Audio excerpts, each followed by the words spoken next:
आज डॉक्टर आफिया सिद्दीकी जो एक अरसे से अमेरिकी हिरासत में है, अमेरिका में अब वो एक सज़ा काट रही हैं, लेकिन आज इस्लामाबाद हाई कोर्ट में उनके केस की समाअत थी। और आज जो सबसे बड़ा इंकशाफ इस्लामाबाद हाई कोर्ट में हुआ है वो ये है कि हुकूमती लेवल पर ये एतराफ़ हो गया सेनेटर साहब के, सेनेटर मुश्ताक हमारे साथ हैं, जमात इस्लामी से ताल्लुक़ था, अभी रिसेंटली सेनेट से इनका टेन्योर कंप्लीट हुआ और बहुत कंसिस्टेंट है ये मिसिंग पर्सनस के इशू पर, बलूचिस्तान के इशू पर, और डॉक्टर आफिया सिद्दीकी के लिए भी ये कंसिस्टेंट है, इवन के वहाँ पर अमेरिका में भी गए ये। तो सेनेटर साहब क्या आज इंकशाफ किया हुकूमत ने? बहुत शुक्रिया असद साहब, आज तो अदालत में भी अनसेंसर्ड हो गया बहुत सी चीज़ें, और मैं समझता हूँ कि बहुत बड़ा ब्रेक थ्रू हुआ है आज सरदार इसाक साहब एडवोकेट की अदालत के अंदर।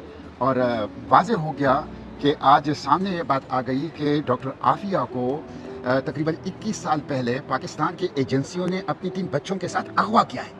आज डॉक्यूमेंट्स जो पेश हो गए, जो उनके वकील ने अमेरिका में भी जमा कराए हैं, यहाँ भी जमा कराए हैं, तो उसमें अदालत ने कहा है कि वो तो वाज़ेह हो गया है कि उनको पाकिस्तान की एजेंसियों ने, बल्कि आईएसआई ने अगवा करके अपनी 3 बच्चों के साथ फिर उनको अफगानिस्तान ले जाया गया है, फिर वहाँ से उनको अमेरिका के हवाले कर दिया गया। तो आज ये दस्तावेजी सबूत आ गए, ये बिल्कुल आज अदालत के सामने दस्तावेजी सबूत, ये सारी चीज़ें आ गई। और उस पर अदालत ने कहा कि क्यों ना हम DGISI को बुलाएं और उनसे पूछें कि वो कौन से शवाहिद थे जिस पे आपने उनको अगवा किया, और वो कौन से शवाहिद थे जिसकी बुनियाद पर आपने उसको अमेरिका के हवाले किया। मतलब एक पाकिस्तानी शहरी को, एक खातून को आप अमेरिका के हवाले करते हैं, कोई आप ये नहीं बता रहे कि क्या शवाहिद थे। और बाय द वे कोई हमारी ऐसी ट्रीटी है एक्स्ट्रेडिशन की अमेरिका के साथ कि हम पाकिस्तानी शहरी उनके हवाले कर सकें? अगर शवाहिद थे भी तो क्या किसी एजेंसी के पास ये हक है कि वो मावराए अदालत किसी को किसी दूसरे मुल्क के हवाले करे? तो इसकी कोई ट्रीटी नहीं है।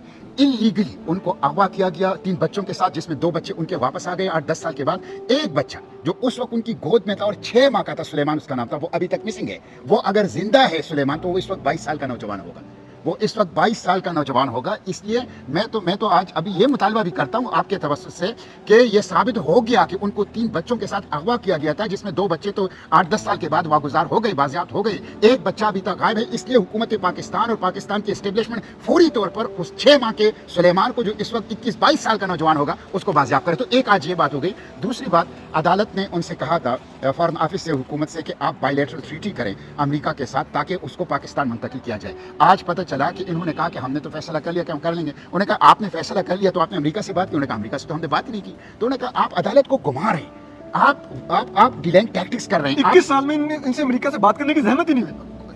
कई महीनों से यही जो रेड टेपिज्म है, जो डिलेइंग टैक्टिक्स है। इसलिए मैं जब अमेरिका गया था उस वक्त मैंने वहाँ वाशिंगटन में ये बात की थी कि देखिए डॉक्टर आफिया की रिहाई की चाबी वाशिंगटन में नहीं है, वो इस्लामाबाद में है और हुकूमत के ईवानों के अंदर है। ये लोग रुकावट हैं।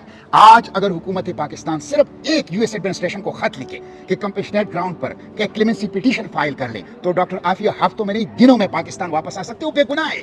उनको इलीगली उनको अगवा किया गया 3 बच्चों के साथ, फिर अफगानिस्तान ट्रांसपोर्ट किया गया, फिर वहां से इंटरनेशनल लॉ को वायलेट करते हुए अमेरिका ले जाया गया। तो और फिर उनके ऊपर जो मुकदमा दायर किया गया, आप देखें, उसमें ना टेररिज्म का चार्ज है, उसमें ना 9/11 है, उसमें ना एक्सट्रीमिज्म है, उसमें कोई ऐसी चीज नहीं है। वो पूरा का पूरा एक मशकूक केस है और वो बहुत बुरी हालत में। असद साहब, अभी रिसेंटली उनके वकील ने, आपको पता है जिस जेल में वो है उसका नाम है FMC कॉरल्सवेल, फेडरल मेडिकल सेंटर कॉरल्सवेल।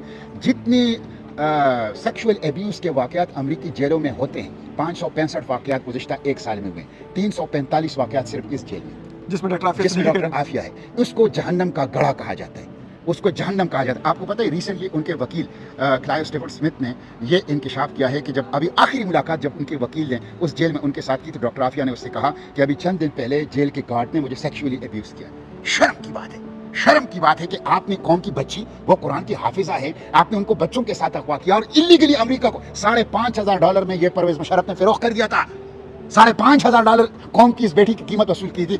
आजकल हमने तो उस परवेज मुशर्रफ को भी हमने गार्ड ऑफ ऑनर के साथ बिठा दिया। हालांकि अदालत से सजा जो कौम की बेटियों को फरोख्त करें, जो कौम की बेटियों को फरोख्त करें, जो 2 दफा कॉन्स्टिट्यूशन को वायलेट करें, जो अदालतों को ताले लगा दे, और जिसके बारे में एक हाई कोर्ट की कहें कि उनको फांसी पे लटकाया जाए, और अगर वो मर चुका हो तो उसकी लाश को लटकाया जाए डी चौक के अंदर, आप उसको उसके लिए गार्ड ऑफ ऑनर देते हैं और उसको नेशनल हीरो के तौर पर रखते हैं। तो ये बहुत बदकिस्मती की बात है। इस वक्त मेरा असद साहब ये मुतालबा है आपके तवज्जुह से, हुकूमत से, कि अमेरिका के अंदर इस वक्त इंतखाबात हो रहे हैं नवंबर में, और वहाँ पे ये कानून है कि उसमें जो आखिरी 2 माह होते हैं अमेरिकी सदर के पास एक इख्तियार होता है कि वो किसी भी कैदी की कैद को माफ़ कर सकते हैं। इस दौरान उन्होंने रूस के जासूस भी छोड़े हैं, ईरान के जासूस भी छोड़े हैं, ये उनके पास एक इख्तियार है कॉन्स्टिट्यूशनली।